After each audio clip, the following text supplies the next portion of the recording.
Hello, everyone that's currently on the call.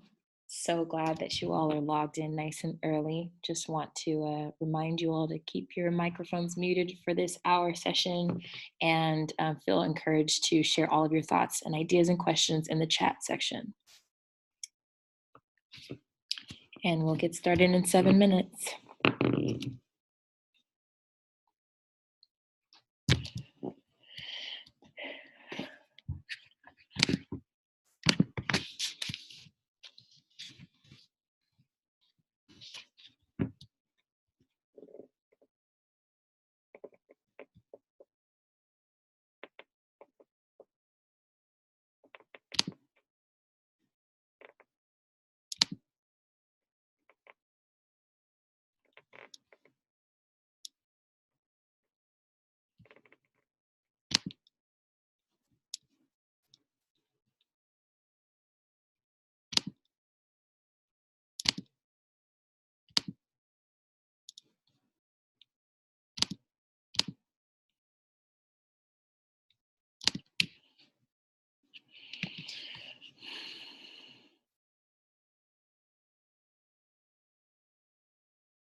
Hi everyone, good evening. We're glad to have you around. The call should start in the next 10 minutes. We're still waiting for Kat, but while we're waiting for her, it would be great for you to just introduce yourself.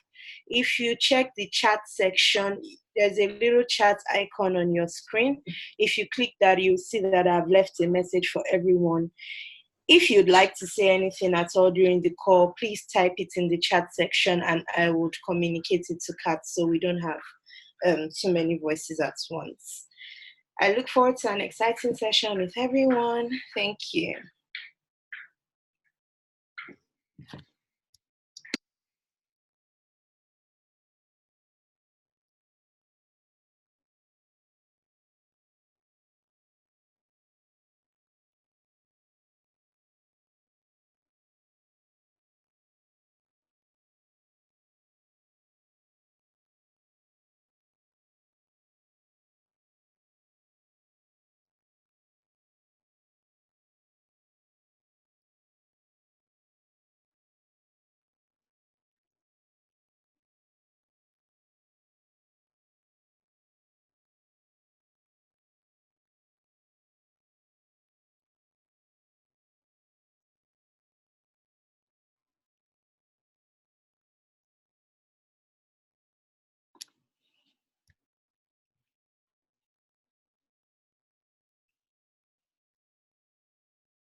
Hi Lamia, please could you turn off your video?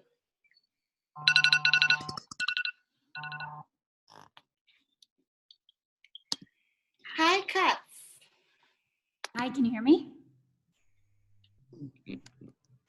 Yes, we can. Hello, Kat. Hi. Hello. Hi, it's great to have you with us. Yeah, of course. Thank you. So I'm Adenike from future.africa and I would be hosting this call with you today. So it would be great if you please introduce yourself to the ladies so they can know who you are and what you do. Sure. So I'm Kat Mañalac. I'm one of the partners at Y Combinator. I've been at YC since 2013, became a full-time partner in 2014. And so I've seen over 1,000 companies go through YC. Part of my job, about half of my job, is recruiting potential founders. So people like you, and answering their questions and encouraging them to apply, setting up a lot of the events we have that go on around the world, especially the ones for international founders. Another half of my job, in case you end up wanting to ask me questions about this, is helping startups launch. So once startups get into YC, we work with them really closely for 3 months, and they work, we have 4 groups that each group has about 50 companies, and they work really closely with group partners. So the group partners are former founders and CEOs who've built and scaled and exited from their own companies. But what I help them do is get ready for their first launch to the world. So I help them with messaging, help them figure out, like, how do we tell your story in a succinct way that will compel users, compel potential customers, will compel potential people that you'll want to hire and investors, and then introducing them to TechCrunch or someone like that. So anytime that you see our kind of companies out in the press, they've likely talked to me and my team prior to that. And so that's the other sort of half of my job, is getting founders ready for their first big launches. That's a really, I'll give you a little bit of background on where I came from prior to YC. So before Y Combinator, I worked with the founder of Reddit, Alexis Ohanian. So he had a fund and a nonprofit after he left Reddit. And, I asked him, I'd worked at Wired Magazine for 4 years, and Reddit had back then been acquired by Condé Nast, our parent company. So we were in the same office, and I asked Alexis, I said, what do you think I should do next. And as you start to meet more startup founders, you realize they become startup pushers. So he was like, you should start your own company, or, and I was like, I don't know if I have an idea yet. So he said, well, you should work at a startup. So he'd introduced me to a bunch of YC alumni. I started interviewing at those companies, and midway through that process, he said, I'm starting my own fund and nonprofit. Why don't you come on board and just help me? So I joined Alexis as his chief of staff on his angel fund and nonprofit. Worked with him for a couple of years before I started at YC, and from him I learned a ton about helping early stage companies launch and grow, and also learned a lot from him about building community. So he, Reddit is now one of the top 5 websites in the US. And it's one of the most robust communities out there. So I got to learn a lot about that as well. I'm happy to answer any questions that you have about YC. And so we can kind of take it from there, if that works. Yeah, that works. So first question is, someone asked, I've read a lot about what YC looks for, but I don't know what YC doesn't look for. So what would you say YC doesn't look for in companies and in applications as well? That's a hard question, because we've funded such a wide range of companies. It's, at this point, we've funded over 4,000 founders. So there's probably a founder that fits every possible founder and idea that fit every possible criteria out there. And so, but the things that I think we don't look for are founders who cannot execute. So ideally, if you're pitching us an idea, there's some proof that you can execute on that idea. And so that's why we really like robust teams that can both build the product themselves and sell it. But even if you're working, with outsourced developers, is there some proof that you can execute with that team?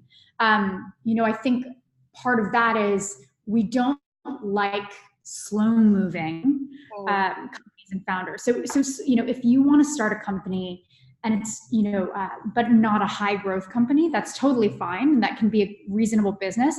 But what we're looking for is startups, which are high-growth, fast-growing kind of ideas and companies, or things that have the capability to become that.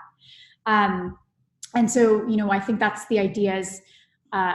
We like founders that show that if you've been working on something for a year, you should have a good amount of progress. So have you launched? How many users do you have?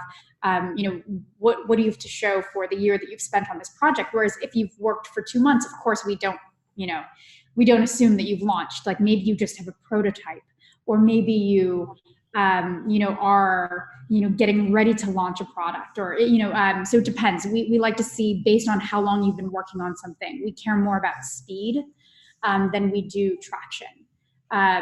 And then I would say, other than that, it's we funded pretty much every type of company and every type of founder. So other than that, I would say we're pretty open. Great.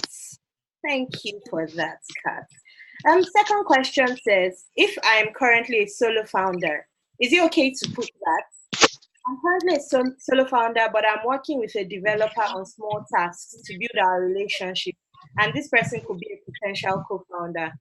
So, when you're reviewing applications at YC, what do you think about people who apply as solo founders? So, we get probably 10% of the companies we fund are funded by solo founders.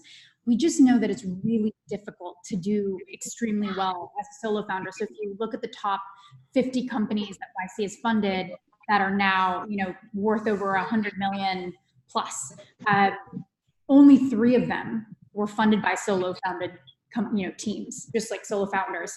But we're still open-minded to solo founders, and I think you're doing the exact right thing. So I think the best thing to do is to work with someone on project, on a freelance basis, and then once you figure out you work well together, then figure out whether you want to have the conversation with them about being a solo founder. But you should still apply to YC, and I think you should definitely put in your application that you are working with someone that you're hoping to bring on as a co-founder.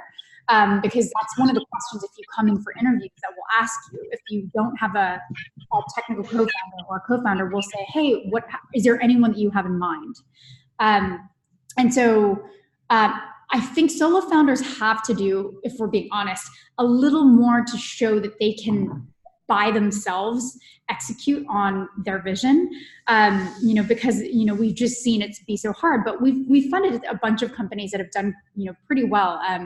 There was a woman who was starting a feminine hygiene company called Elle, and she was a solo non-technical founder, but she had already launched her first product line and was selling in grocery stores, and so she'd gotten a little bit further along. So I think there's a little bit more you have to do to prove yourself as a solo founder before people will sort of want to jump on board. Great. So the next question is, as a startup based in sub-Saharan Africa, how can I optimize my application to Y Combinator with no recommendation from YC alumni? Will my application still be considered?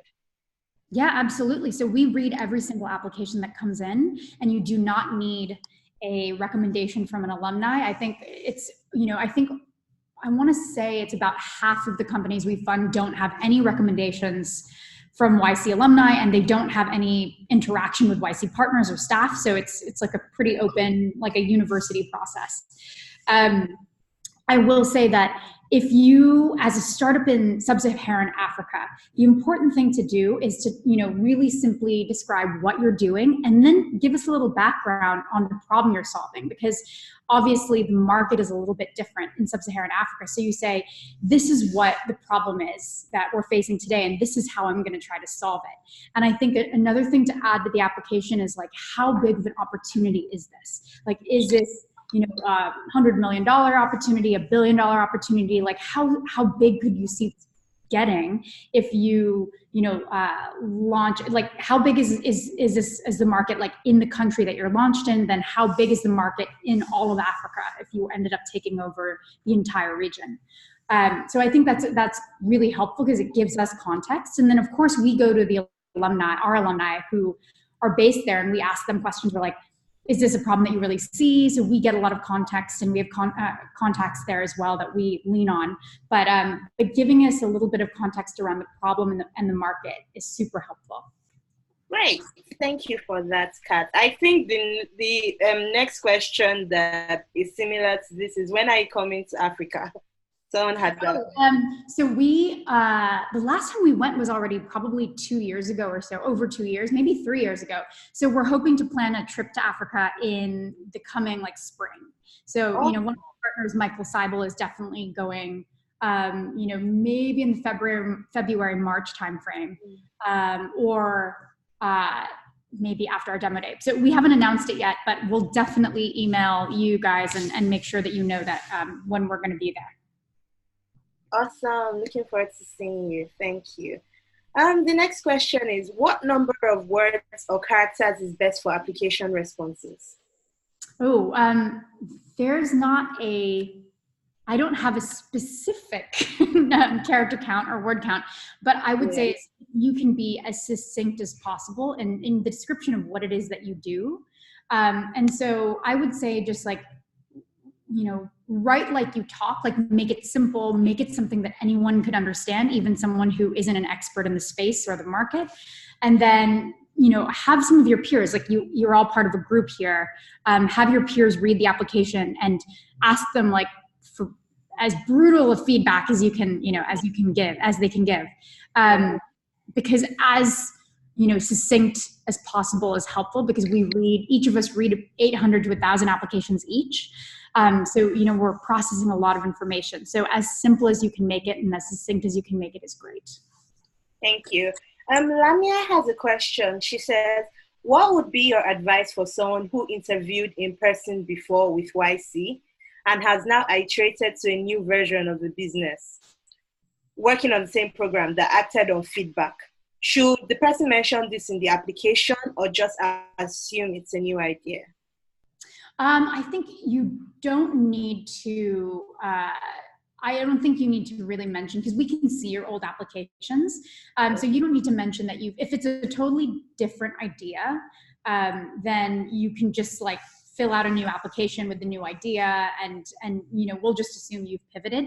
The thing is, if you learned something from your last company that inspired you to start this new idea, then definitely include that and say like, hey, I came across this problem because I was building this other thing and realized that that this was a bigger need. So if it ties back to the old idea, it's worth bringing up. But if it's completely new, then I think you can just start fresh. Yeah. Thank you. The next question says, we're concerned about the high valuations companies are made to raise by the end of YC, above $50 million. We don't think we'd value ourselves over $4 million while we raise next year. We'd like to know if we can raise at that pre-money valuation first. Yeah, absolutely. So every company who goes through Demo Day has their own valuation. So they work with the group partners, and I think it's anywhere between, this Demo Day was, I think the valuation started at maybe 6 million post for companies that maybe hadn't launched yet, were just like, prototype social products, like they were really early stage. All the way till, I don't know what the top valuation was yet, since people are still fundraising, but some basically raise a Series A, so in the $5 to $15 million range, and so they have Series A valuations, but that's only a small number. So maybe like less than 10% of the companies will raise a Series A at Demo Day. But yes, you basically work with your group partners at Demo Day to understand like what is the best valuation for you. What is the so I would say like 4 sounds like it would be pretty low based on where I think you would probably be by say like March. And people make a lot of progress during YC, but I think it's really up to you and the group partners, where you're comfortable raising, and then also what the market is willing to pay for, for basically your startup. Thank you. The next question is, are there specific industries that YC is especially interested in that women founders are underrepresented? So wait, are there industries that we're interested in where women are underrepresented in those industries? Yeah.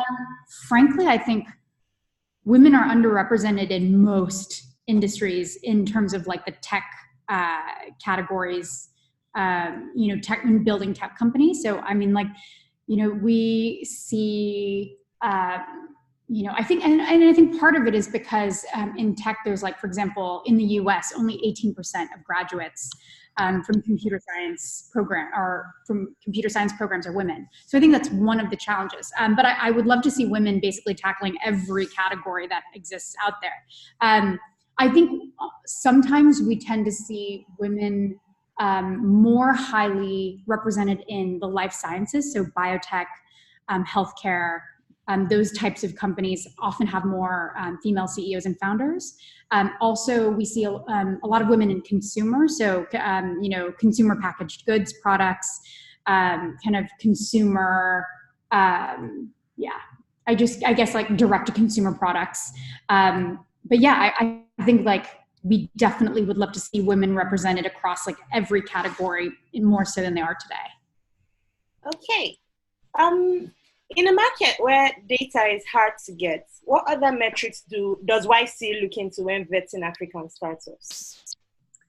Okay, so data is hard to get. So I would say that we don't look at things so differently as we do from other markets in terms of like, if you don't have a launched product, we look at what have you done in the past. So we really focus more on the team at this early stage. So if you don't have a launched product, we look at the team, we look at what you've done in the past, we look at what you've worked on together. If you have a launched product, we look at, if it's, consumer, we look at like how quickly is this growing? Is there proof that you have some users and customers and some proof that they're coming back? We look at retention. If it's a B2B product and maybe you haven't sold any to any customers yet, like, do we believe that there's a world in which, is there some proof that customers want it? Is there something in the application that shows us you've talked to enough customers to show this is a real problem? You could get LOIs, so letters of intent, for example, from potential customers. I think that's something that's really helpful, is the LOI, and it's something that we often help the companies that go through YC get before demo day. And then, so yeah, it depends on the type of company, but really what we're focusing on is team, and is there proof that this is something people want? Great, thank you. The next question is, how do partners know which companies to accept into YC when they are just idea or prototype stage, pre-revenue? Yeah, so as I was mentioning, we really focus on team. So, we see, we try to look at what is the team accomplished in the past, or if it's, this product is a little further along, how quickly are they moving to build, this particular vision and to launch it. We look at, are they, do they have some special sauce, some secret? Do they know? Basically, we've seen a lot of different applications, all tackling the same problems in pretty much every market. And so we want to know what's special about this team? What do they know that other people don't know? Have they talked to a ton of users and figured something out that other teams haven't? And then, we look at, so I think if you're pre-revenue, even pre-product, we're really focusing on team, figuring out if it's a well-balanced team, can they actually build this? Can they sell it? Are they articulate about it? How are they thinking about it? And so it's really trying to figure that out, when it's really early stage.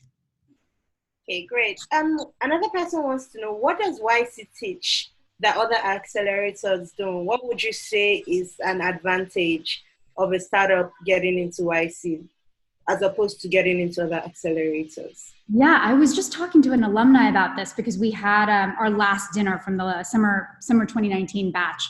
And someone who just went through demo day said that they didn't really understand, because they said, YC puts so much of what we teach online, right? We do startup school. We do, try to publish everything and make it free and available to as many people in the world as possible. So, but what I think the two things, and then for a lot of startups, 150K, for some startups, 150K is a lot. And for some, 150K is not that much. And so they're it's not necessarily the money that makes YC better or more exciting. The two things that I think are really exciting, the number one thing is, if you ask alumni, is the alumni network. So, we have an insane track record. So we've, I think we have over 130 companies that are valued at over $100 million, and, over 20 now that are valued at over $1 billion. And one exciting thing is that the last 3 companies that were valued at over $1 billion are all international, or were started internationally. So we have a growing international, kind of alumni base as well. But when you're part of YC, we have a lot of software on the back end. We call it Bookface. It's like Facebook meets LinkedIn meets Quora, and all of our alumni are very active on that platform. And you have one-click access to the founders of some of the biggest tech companies in the world, Stripe, Reddit, Dropbox, Airbnb. And the alumni are extremely helpful to each other. And in a world where I think they say that over 75% of venture-backed startups fail, at YC, our stat is over 70% of the companies we've ever funded are still alive, and many are thriving and doing really well. So having that support system, I think, really makes it 10x easier to do really well and build a huge company. So I think the alumni, and always having someone who's slightly ahead of you that you can ask questions. Basically there are companies that are as old as Reddit and Dropbox and Airbnb, and we have companies that are, just 6 months ahead of you, have done demo day. So you have companies at all these different levels that you can always ask for and lean on for advice. The second thing is the partners. All the partners at YC have seen, on average, probably over 1,000 companies go through YC, and we just see so many, both cases of extreme success and then cases of failure. So we can kind of help companies navigate all of these like, kind of potential obstacles, because we've just seen so much. And so I think there's so few organizations on the planet that I think have that much data on startups and what makes startups fail and what makes startups succeed all over the world. And so I think having the partners that have that kind of information in their head help you go, through it is super helpful. So I think those are probably the two that I would say is like the track record and the alumni, and then also just like the partners who've, sort of seen it all. Nope. I think. Oh, there. Yeah. Thank you. Someone wants to know if it's a problem if you raise the seed round before applying to IC. Is that okay to have raised the seed round? Not a problem. We've had some folks raise a small seed round. Some folks have raised in the couple million. And, most companies haven't raised much, but it's totally fine if you've raised. Great. Is there a limit to funding provided by YC? If the capital needed is more than 150K, will YC still fund the companies? So that's the standard deal, is 150K for 7%. We do participate in later rounds. So, we have had a few outlier companies come through who are already raising Series A. So we've participated, like our continuity team participated in those rounds. But 150K is our typical deal, standard deal. Great. So how can a startup reasonably evaluate if they have 10 times potential? Like, how do you know that you're going to scale and what you're doing will get you the results that you need? Yeah, I think sometimes it's actually very hard for startup founders to see this themselves because they're so in the weeds and they're so focused on the day-to-day of like launching a product and getting the first version of a product out that it's sort of hard for them to see like, what is the big vision? Like, what will this look like when a million people use it, or even like a billion people? And so it's sort of helpful sometimes to do office hours with former founders and investors or people who've seen a lot of startups, because they can help. Sort of the most fun part of our job is like dreaming alongside the founder. We can say like, okay, this is where you're starting now, this is the first version, but what'll the world look like and how will it be different when 2 million people are using this product? And so I think doing that thought exercise on your own or amongst founders is like, I think it's great to be very practical about where you are today, but also having that vision of like, what could it look like if this is going to be huge? Because we want to see, that's something that Y Combinator does like to fund, is founders who want to build a $1 billion company and have that big vision. And so I think that's an important sort of thought exercise to do. Like, is this something that you could see being huge? And if something else exists like it on the market, why are you better or why are you different? How are you tackling the same problem in a different way? Thank you. Just to piggyback off that question, is it possible to share the data on what makes startups succeed or fail for startups that are operating in the space, for like support services?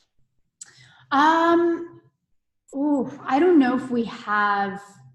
That's something that we talk a lot about internally at YC, because we have so many examples of companies that have like done really well and then some who have failed. And we're like, is there a way we don't actually have all that data collected in one place about like, it's currently very anecdotal. So I think that would be an interesting project for us to do long-term, to figure out like, okay, what are the most common failure cases? What are the least common?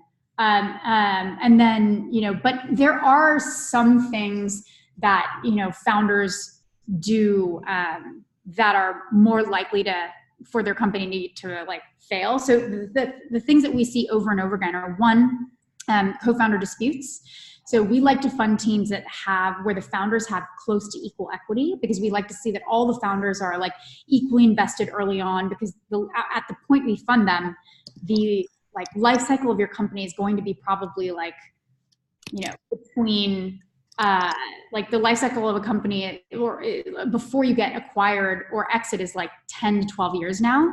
So are these founders really going to work together well for 10 to 12 years?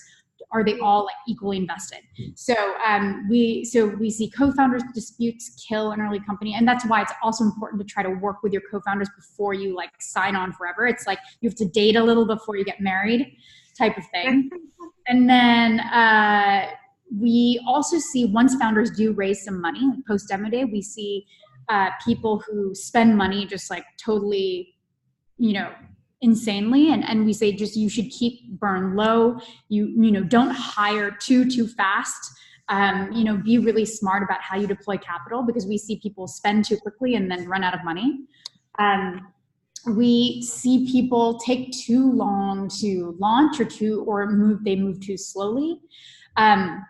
Those I think are probably the most common cases for failure.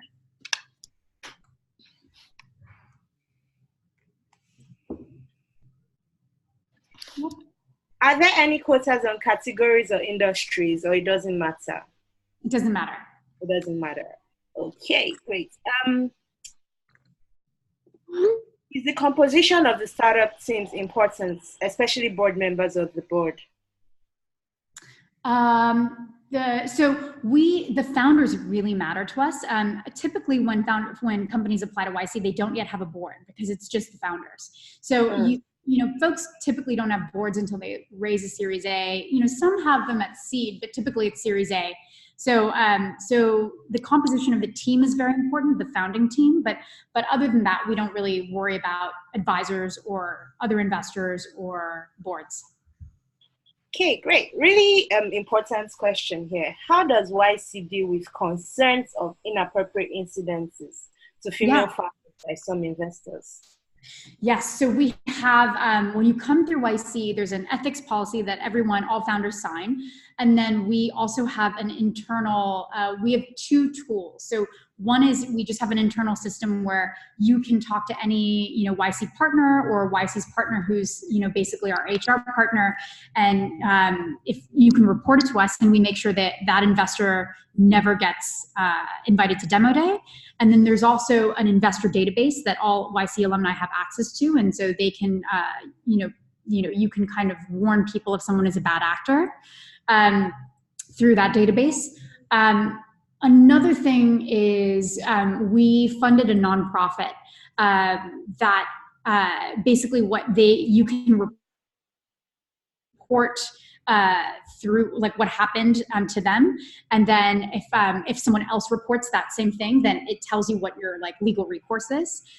So you can, if you for some reason didn't want to report to us, which we recommend that everyone does, and we make sure to tell people before demo day, you can report it to this nonprofit that works on kind of making sure that you get, kind of legally taken care of. But yeah, if anyone acts outside the ethics policy, we're not afraid, even if, it's another founder, we're not afraid to sort of like, investigate the claim and then potentially, have them leave YC if it's an issue.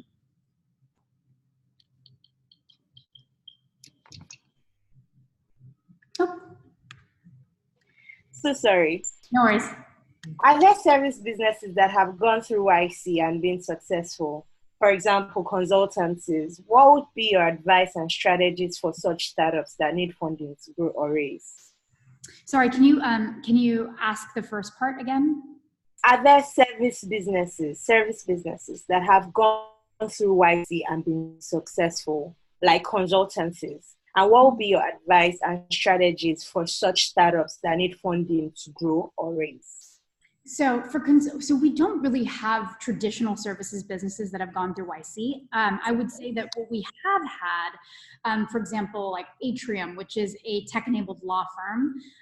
We've had tech-enabled versions of, there's a company in this batch of YC that is trying to replace like consultants through like a, tech-enabled like consultancy. So our question is, as consultancies and things like traditional law firms, it's all just like, it's hard to scale because it's all human. But is there some technological component that can make their jobs way easier and help them like, help 10x more clients? Or is there, or can certain parts of their job be automated? And so that's what I would say is thinking through, like, if you're a traditional consultancy or traditional sort of, old school services, company, is there a way that you can, build a tool or build something that makes you able to help more people, more easily? You can scale it through technology. It's just like you have to think about it a little bit differently. So we haven't had the traditional consultancies go through YC, but we have had services businesses that have been enabled by tech go through YC, certainly.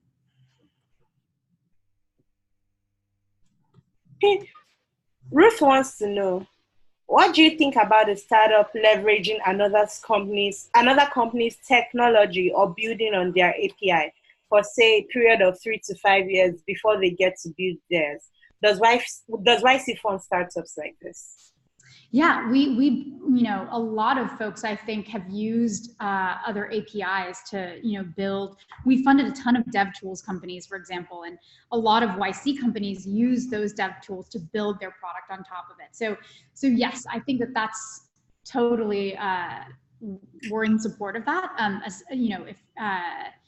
As long as the part of what you're building is the core part versus what that other startup that you're building on top of is doing.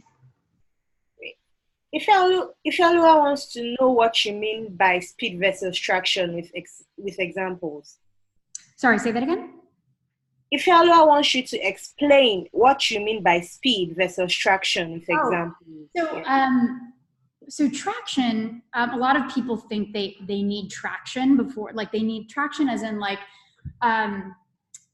how an example is people are how many users do I need, right? So for example, how many users, say you have a social media company and they're how many, or say you even have a services business with and you've 10 customers. So people are more interested. They always ask me how many customers do I need, right?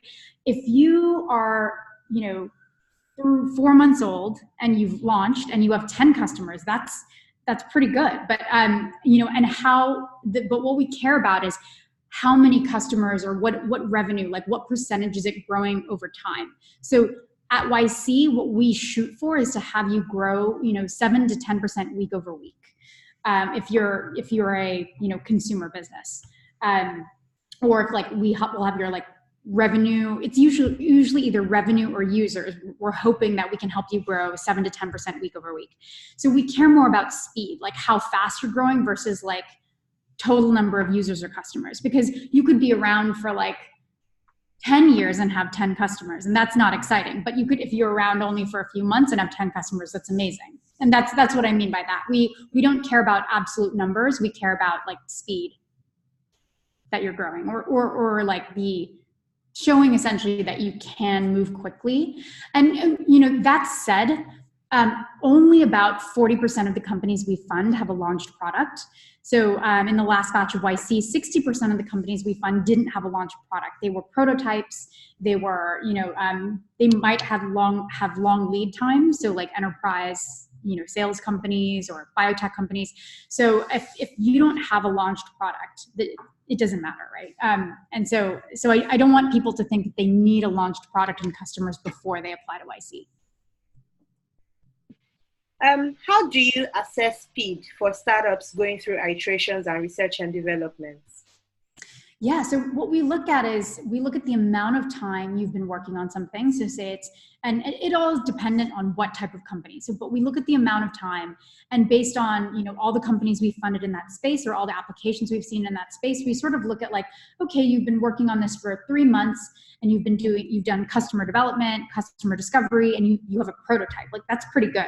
But if you've been working on something for a year and a half, and you're still doing customer discovery and you don't have any prototype yet, or you haven't launched a prototype to users, we ask why. We're is this, for most sort of software companies, for most consumer software, consumer social, and even simple B2B companies, within a year, you should be able to have something launched and something, and customers.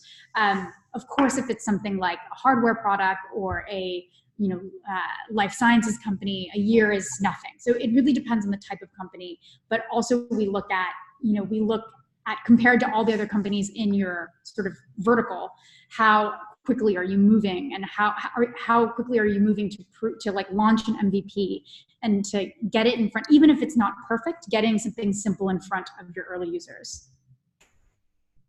Great, thank you. Why does YC ask if founders have more than 10% equity is more or less preferred? Yeah, so ideally, founders will have close to equal equity. And so sometimes what we'll see is like a founder came up with an idea, and then they'll bring on a technical co-founder or just a co-founder, and they give that person 10%. So they have a 90% founder and a 10% founder. And we've seen in the past it doesn't work out very well. Even worse, we'll see people have 99% and they'll just give 1% to their co-founder or whatever. And we don't like to see that. So ideally you're as close to 50-50 as possible. So even if it's like 40-60, that's typically fine, but we just don't want to see those really big splits. And because we believe like early stage, like all the co-founders should be equally, sort of compensated. And so ideally you're closer to equal, but if you have, say if you have 4 founders, and you're splitting it equally, but someone has 10%. Like 10% is the threshold that we think, like minimum threshold we think founders should have. Thank you. If your educational background isn't based in the industry your startup exists, would it matter? If your startup is an ed tech startup or education? Oh, no. If your educational background is not based in the industry your startup exists in, would it matter? Yes, that's totally fine. I mean, we've funded a lot of things, and sometimes for certain types of companies, for example, like biotech, life sciences, it really helps to have someone on your team who has that background. But for most, startups that have done really well, their educational background was not at all in the industry that they're building in. And it's kind of good, I think, because you have fresh eyes on that industry. And so sometimes it helps to talk to your customers, but you don't need a really deep educational background in something to build a great product in that space. Yeah, okay. Someone wants to know more about incorporating in the US and tax implications. What should an African founder know about incorporating in the US? What are the pros and the cons of incorporating? I'm not the best person to ask for this. We have a whole finance team and legal team that helps our companies incorporate in the US and do a flip if they need to. And sometimes people still have, sort of foreign subsidiaries, especially if you're going to be based in Africa afterwards. So we do have a team here that can answer those questions. I'm not that person. But I would also recommend checking out Stripe Atlas. So Stripe Atlas is a product that helps companies incorporate, like they do Delaware C Corps for companies all around the world. And so they also have a really, really robust team there that can answer all these questions and is happy to. So they have a great platform for, founders who are just getting started. Thank you. Given your experience helping founders with storytelling and PR, what's your advice to Africans who struggle with framing their market or story to a global audience? Yeah, so I think one of the things a lot of US investors and US readers and the US audience doesn't know is there are some nuances about the African market that aren't obvious to us.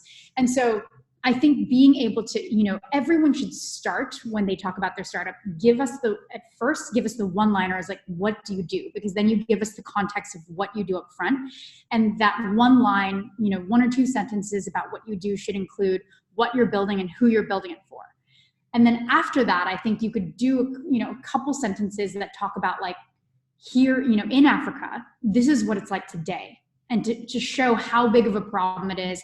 And you can say something like, 50 or 200 million people are impacted by this on a daily basis or whatever. And then to show like the scope of the problem and say, and we're building, we're solving this through X, and like talking about what you're building. Because I think being able to succinctly describe like how big of a problem you're solving is really important, because it's going to be, because you're probably going to be talking to a very international audience. Thank you. Melissa wants to know if you have to incorporate in the US if you're selected for YC. We do in the end what is best for the team and the founders. So there are some international companies that have chosen not to incorporate in the US. We typically recommend it because if you are trying to raise from US venture capital, you're eventually going to have to anyway, like not just for Y Combinator, but for VCs and investors that come after us. So we have a team here that talks you through the options. And so there are some companies that don't, but I think the vast majority of companies do incorporate in the US. And then I don't know exactly how it works in Africa, but there are situations where you can have like an African subsidiary that, and work it like that. But yeah, we have a whole team here that kind of gives you the options. Okay. Is it okay for people who are related to form part of the team, for example, siblings? Yeah, we love that. We funded a lot of siblings, husband-wife teams, mother-father, mother-daughter, mother-son kind of teams. And we think that works really well, actually, because, one of the things we see a lot of co-founders fight. And so we like to see that ideally, how well you work together. And that when you fight, you're fighting amicably. And it's like we like to see people who have a relationship other than just wanting to start a company together. Sometimes people will meet someone and 2 weeks later they'll apply to YC. Together they're like, oh, we met at the bus stop, or we met at, and so we like the teams to have a little bit more gelling. So teams that are actually related have done very well. Okay, thank you. For the founders video, is it okay if just one of the founders speaks, or should everyone speak? Everyone should speak, ideally. So if you can be in the same room, that's ideal, and everyone should introduce themselves very briefly. And then and then one founder can sort of take over and talk more about the whole company. But I think that's we have some on our application page. We have some sample videos, so I would watch that and see what those are like. But yeah, and if you can't be in the same room, sometimes people do like Google Hangouts or something like that, or Zooms, and then they'll just record the Zoom and bring that in. So that's totally fine as well. But ideally, each founder gets a chance to introduce themselves. Okay, great. How do macroeconomics or geopolitical factors play into YC selection, if at all? For example, Chinese companies may be seen as risky because of the trade war. African companies may be seen as risky due to government instability. So how does YC make decisions around those factors? Yeah, so currently it has not really impacted our decision-making around, because, we sort of believe that if it's a really talented team, we should fund them no matter where they're from or no matter what kind of potential challenges they might come across. And so we've funded, a number of Chinese companies and African companies, despite some of the extra challenges they might have. But I do think, I think the hardest thing, it doesn't change our decision, but the hardest thing we've had to deal with is visa issues. And frankly, we haven't seen very many problems from our African founders. It's been mostly our Indian founders who've had trouble getting visas in time to get into YC. So I think visa issues is probably one of the bigger issues that we've seen. We still funded the company, and what we've done in some cases is we've let them join the next batch. So if they didn't get a visa in time to join the batch they got accepted for, we'll let them, come back. If they applied for the winter, we'll let them come for the summer, if they need extra time. So it hasn't impacted our decision making up until this point, but we always talk about if this becomes a bigger problem, we'll have to figure out a solution, because we want to keep funding international founders no matter what. Okay, thank you. Does the founders video have to strictly be 1 minute, or is 1.5 minutes okay? 1.5 minutes is okay, but I would recommend if you could keep it to roughly a minute, that's ideal. Okay. Just don't make it too long. There are some that are 8 minutes long, and we're definitely not going to sit through 8 minutes of video. Okay, great.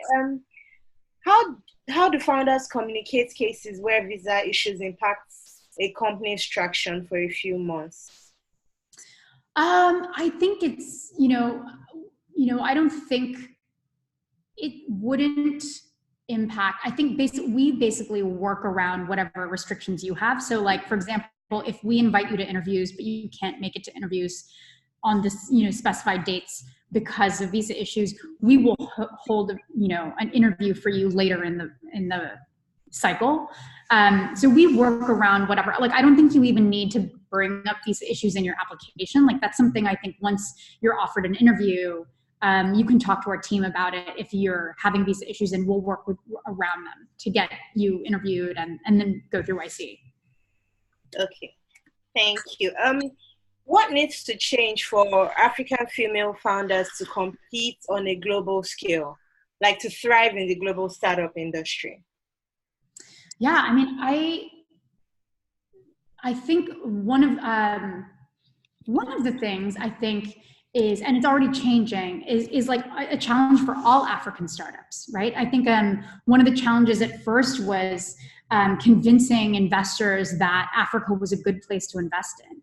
And I think that's been changing, and I'm excited to see that like a lot of the African companies we funded are getting more, are getting just as much interest as companies everywhere. So that's something that's changing, I think, is education and educating the investor base about it. I think, to be honest, like, African female founders, like, then you also have the challenge of being a female founder. And in the US, female founders also have challenges with fundraising. I think it's only 4% of all the companies that get VC-backed funding, I think the stat were female-founded companies. I think being like, one of my thoughts is being associated with something like YC does actually help you if you are an international founder or if you're a female founder, because a lot of our female founders are given like, or we don't see them having as much trouble fundraising as we see some external founders having, as external female founders. So I think, part of it is the brand, part of it is being associated with like a strong network. And so I think being part of a strong network, whether that's YC or something else, is helpful for women generally. And so I think that's like, I think we have so much work to do in the industry to get more women everywhere funded. And then I think for African startups, I think like, you guys are getting close. You just need like a couple really good examples of like, here's like $1 billion company from Africa. Like now everyone, like we, and I think you have a couple that are really, really close. So, we had $1 billion company from Colombia, for example, recently come out called Rappi. And prior to that, like no one was interested in investing in anything in Latin America. But after Rappi became $1 billion company, everyone was like, wow, like we need to like pay attention. Yeah. And so I think it's just like you need more examples and more examples of like successful African companies. And then I think, like I love what you're doing with bringing African women together, because I think you also need more examples of, African women building companies that can talk to each other and like support each other. And I think that's going to be a huge part of what makes you guys successful. Great, thank you. The question that asks you to describe your company in 50 characters or less, are you looking for clarity on what the company is, or are you looking for what the big mission of the company is? We're looking for clarity in like what the company is doing today. Okay, great. How soon do you notify startups for the in-person interviews prior to the scheduled dates? In Kenya, we'd have to wait about a month to secure a slot to hand in our US visa applications. So we have a specific date. Let me see if I can pull it up. I don't know off the top of my head. So we let startup founders know on Wednesday, October 16th, if they're getting interviews, and then we have interviews basically scheduled throughout the month of November and then even some in December. So for people that need to wait for their visa, they can come in at like the end of November or early December for their interview. Okay, great. How strict is the residential requirements of being part of YC for people whose companies have already launched? Are there allowances for travel back and forth? And for solo founders, can the senior management team come to San Francisco for the residential portion?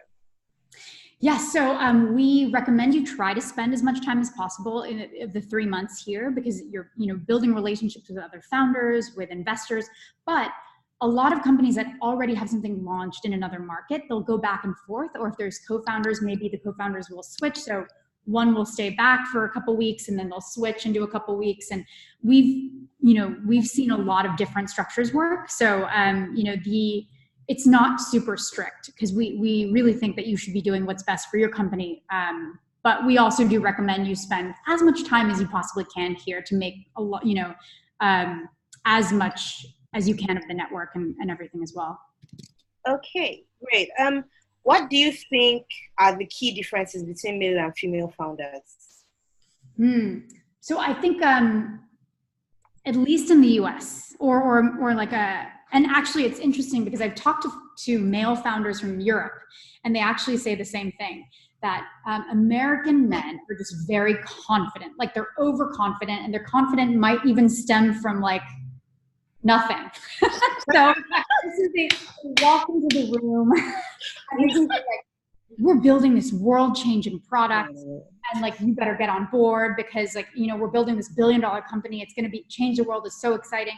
And I was reading applications to a hackathon we did, and so teams would apply, and some of the teams were male-female teams, and the woman on the team would say, oh, I contributed to a project that won first place in this like other hackathon, and the male founder was like, we did this amazing thing, and we're changing the world, and we're #1, and like just the language that they used to describe their contribution was so different that it really made me think about this particular way that like we as women are sometimes taught to present ourselves publicly, or like even in writing. And so I think that's a big difference, is this confidence level that is socialized into so many of us. And so I think that's one thing.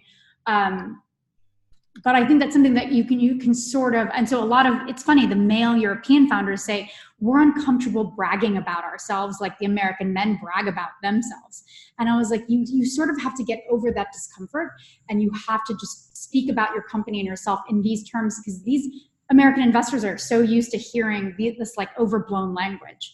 So I think one is like, not that you're less confident internally, but just like the external presentation of confidence is different. And so, but otherwise, like, I think we've seen, a lot of women do really, really well at YC, and I think we've seen, like, we try to help them, like we do, before demo day, we do like fundraising group office hours with just all the female founders.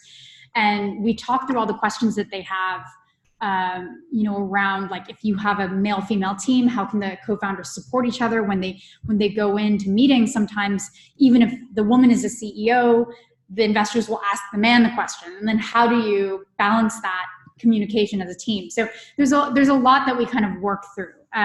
But it's I think, like, I would love to see more women start companies. I think one of the issues is that not as many women are encouraged early on to start companies, right? So it's like, or, not a lot of women early on were encouraged to run for office. There's like so many, examples of this. So I think one of the things is encouraging smart women, to start a company, and to ask for help early, to, get funding early. And, and so that's at least, I think you would probably know even better about the African market and the challenges there. And it might be even more of a challenge. But yeah, that's sort of what I've seen. Great. Okay. How do you overcome imposter syndrome and fear of not being enough to build something that's bigger than yourself? That is really hard. And I honestly had to overcome that myself, being a partner at YC. And I think one of the ways I was able to overcome it was talking about it. And so I went to a therapist and I talked about it. I have a group of about 15 women that are all CEOs and investors. And we talk about all of the kind of issues that we have. And like, some are internal and some are things that we impose on ourselves, and some are real challenges. And so but getting a sense from other women of, the challenges that they face, and some of the things that, and just hearing kind of people say like, oh, that's, we believe in you. We think you're great. Like this isn't, you shouldn't feel imposter syndrome for this reason, because like you're, imposing that on yourself is super helpful. So getting like a support group of women that are at a similar stage, I think is super helpful. There's also a group, if you've heard of it, it's called Alpha. It's ELPHA, and it's a group for women in tech. And it's like founders and, developers, and it's been a great place to kind of ask these questions and see other women and what they're doing. And so it's been, I think, great help to have like an online support group of women basically as well. Okay, so you said something about, the male founders using bogus language. Someone wants to know, should you take that bravado into consideration for your application? Are the YC partners accustomed to that type of language? So I think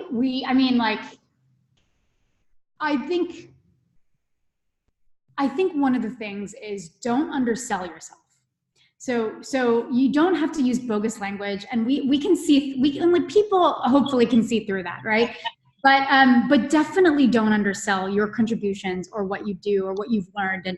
And I think you have to believe first, like, yes, I can build a big company, and I can. It's, it's sometimes like, and here's the thing, like, nobody comes into it with all the knowledge and all the confidence and everything. Like, founders become more formidable over time. So I knew the founders of Reddit from very early on, and I've seen them like really develop into like incredible, strong people. But they weren't like that when they came in. So especially early stage, like we know, like early stage founders don't have that same bravado. So you don't have to pretend. Be authentic, but definitely make sure that you feel like your contributions are represented well. And I think it's just like, just be confident that you can do it. Like most of the people who've started billion-dollar companies at YC are not smarter than you. So they didn't, have more access or anything. It's like a lot of them, so I think it's just believe you can do it, and go into it with that sort of internal belief, and you'll kind of present it that way as well. Okay, so we should round up in about 5 to 10 minutes. So we have about 3 more questions. Yes. What happens? So I would just put these 2 questions together because they're kind of similar. Someone wants to know what women with families do, like what works for women, female founders who have families or toddlers or children they have to look after. And I understand, someone says, I understand that during YC, all founders live in one house. Is that ever an issue for teams with male? And does starting a company with someone mean that you should be willing to live with them? So it doesn't, you don't have to live in the same house. Like, I think people do that because it's cheaper. But you can, if you are a woman, for example, and you don't want to live with your male co-founder, you can like reach out to the YC network and say like, hey, do any, women in this next batch want to split an apartment? Or you can figure a way around that. Like, you definitely don't have to live in the same house as your co-founders if you don't want to. It's totally fine. Like, whatever works for you. For women with children, we've had a couple different things, and we've had some women who brought like their child to the Bay Area, and then like just and part of what the 150K is like living expenses, right? So living expenses of like living in the Bay Area for those 3 months, and if you need to get childcare sometimes, or bringing a spouse or a helper to help with that. They've we had one woman who, she was much closer than Africa. She was like in LA. So she would only come for 1 day a week and go back. I mean, there's different things. Or if you have multiple co-founders, maybe it's like your co-founder can spend more time in the Bay Area, and you can, spend time in your local market, like running the team there. So it's like, you can make anything work. And other founders have done it. And if you have, we actually have a family handbook. So if you, join YC, we give everyone access to this handbook, and it's like you can contact other alumni who've been in the same situation, who've had young kids, and ask them for all their tips as well. Okay, great. If you are a solo founder, in what section of the application can you talk about other team members who do not meet the 10% equity threshold? I think there's a question at towards the very end that talks about the cap table. And so if you talk about like in the cap table, you're like, okay, this person is 2%, they're my like CTO or whatever. Or, you know, I'm talking to this or I would guess also in the personal profile section, if you have someone you're considering as a co-founder, you can say, like, there's a question like, oh, how did the co-founders meet? And what have you worked on together in the past? You could definitely answer it there and say, I'm currently a solo founder, but I'm working with this other person that I'm interested in bringing on. So that would be a good place to answer too. Okay. For solo founders, can their senior management team accompany them to San Francisco? Where they had 9 people and they were from New York and they brought them all to the Bay Area for 3 months, but only the founders will participate in most of the activities at YC. So it's like you can have all the team there if they want to be in the Bay Area, but it's the founders that are going to be at dinner and office hours. And so we do a couple events where you can bring team members, but generally it's just the founders at most events. Okay. Where YC unicorns like Airbnb scale outside the US and across global markets, including Africa, how would you define a scalable African company? Should we aim to also expand into developed markets? What it is, if the market that you're tackling is $1 billion market, that's good. I mean, like ideally you just don't want a market that's just like $100 million, right? You want to ideally have a big enough pool that you're swimming in that you could at some point grow to a $1 billion plus company. So I think, like, frankly, like within Africa, you have enough of a market just to, like, if you end up owning the African market for many things, like you'll be fine. And you don't.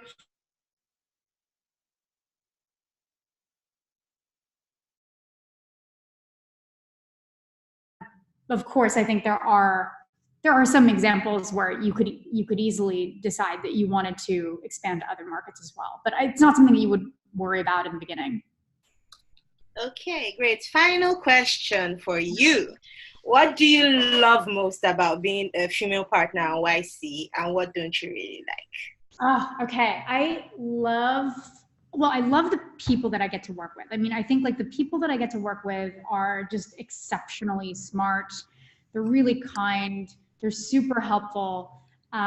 So, you know, both like the other partners and the, you know, YC staff and the like founders. Frankly, I love talking to early stage founders, like even especially pre YC founders, where you just kind of get to dream alongside them and figure out like what's the big vision for what you're building. Like that's super fun. And especially, I think I get to talk to a lot of female founders, which I love. So I think being a female founder at YC, I get even more sort of interactions with women, awesome women than you know, maybe the male founders do, male partners. And so what do I not like? I think there's a lot of pressure, right? When you're one of few women in a room to like represent women, right? So I think it's like, and I always want to make sure women are being like fairly and equally represented in conversations about things, and like, but you know, I think that this is true of I think anyone. It's just like sometimes like you want to do more, right? I feel like there's so much you want to do in the industry to that, like, and like it just feels so hard because you're like one of just a few people. And so I think it's like trying to keep yourself like positive and say like, okay, like we're making change incrementally, like we're moving in the right direction. Like it's not like, it's a difficult challenge to get more women into this industry, but like we can do it, and we just all have to work together. And like, I think it's like sometimes it feels demoralizing because you wish things could move faster. And I wish I could personally like do more. And so I think that's like, it's tough because there's a lot of pressure in that respect. Thank you so much, Kat, for talking to us and all the ladies. I'm just going to let my colleague Erica talk to you about what we're doing with the FAVE YC Women Program and what FAVE is in general and what this cohort is all about. So hi, Erica, can you just share what FAVE YC? Hello, everyone, and thank you so much, Kat. I hope you guys can hear me. I'm in a library. But essentially, Kat, thank you so much for sharing all of what you said. We want to be your partner in crime for Africa. You know, we can't do it alone, and we all have to do it together. And every person that is on this call right now is going to be a part of this mission of not only amplifying other African female founders, other female founders, but really building Africa. And so this community that we're creating, that we're in the early stages of building, is an opportunity for us to rally together all of the African female entrepreneurs who truly and genuinely see the possibility of building important aspects of Africa. So to all on the call and to you, Kat, we invite you, we welcome you on this journey. It's going to be decades long, maybe centuries. Yeah. And we're here for it. We're ready to go. So we look forward to ramping up more of our value add to the community here and creating more concrete and consistent opportunities for us all to connect from all over the world. So we, again, thank you all so much for this. Thank you, Kat, for your time and your honesty and your just generosity with everything. And Danike, wonderful job in conducting us today and moderating us. And I'll let you close out for us today. Okay, I'm sure everyone had fun. Like, I really feel like applying to YC, even though I'm not yes, getting girl. Yeah, there's such a huge opportunity. Ladies, I hope that you have almost everything that you need to get in there. I would like to see you be part of at least 5 women, be part of the batch of YC women. That would be really, really great. Thank you, everyone, for joining this program. And also, just to add, she said something about women supporting each other and having a network of women. So I hope that all the women, we will be that to each other. That's right. Support each other as we're building these great companies, and also, pave the way for younger women who are coming in and building companies, and just make it easier for people who are coming behind us. So thank you, everyone. Thank you so much, Kat. I really, really appreciate it. Bye, guys. Thank you. Bye. Bye. Bye. Bye. Thank you. Thank you, Kat. Bye. Thank you, babe. Thank you, Kat. Thank you. Yeah. Yes, Danike. Yes, girl. That's right.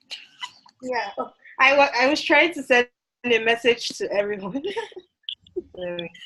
You did that. That was awesome.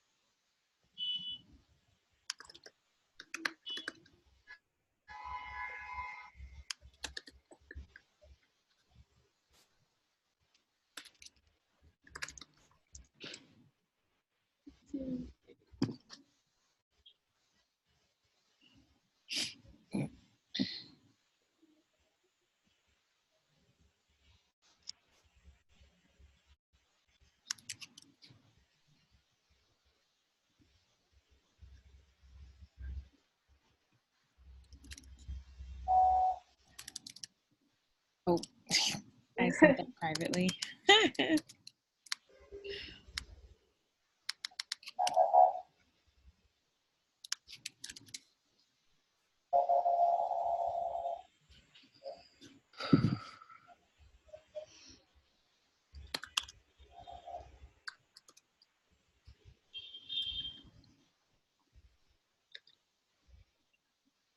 Yes.